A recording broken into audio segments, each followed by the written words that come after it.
But first, let's take a look at what the Agriculture Cabinet Secretary nominee said, and Mithika Linturi says he will accelerate the rollout of genetically modified organisms in the country. Linturi has defended the Cabinet's move to lift the ban on GMOs, saying there is no official research that shows that they are harmful to humans and the environment. The CS nominee has further said he will deepen the use of the warehouse receipt system to help farmers access cheap credit and storage facilities.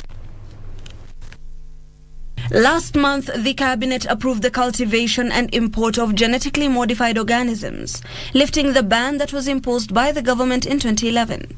The decision has generated mixed reactions in the public domain.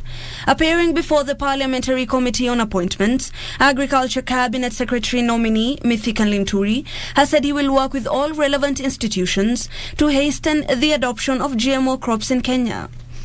Linturi said the only way to deal with the food crisis facing the country is through the adoption of latest technology and mass irrigation systems. The CS nominee has further said he will introduce a countrywide farmers database to streamline the sector and ensure efficient disbursement of subsidies. We also may have to go an extra mile to educate our farmers on what best crop grows where.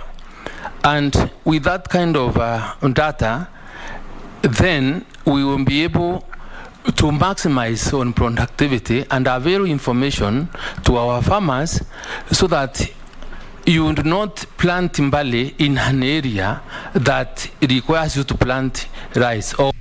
The committee also quizzed the CS on what he plans to do to boost struggling subsectors like dairy, livestock and aquaculture. Farming in coconut, in cashew nut, in Bixa at the coast has not been given the due attention that it is supposed to have. And areas like coast have not been helping in growing the GDP in this country. And yet there's high potential in those areas. Linturi says his office will bank on building synergies with the county governments in the adoption of a warehouse receipt system, helping farmers access proper storage facilities and use their products as collateral.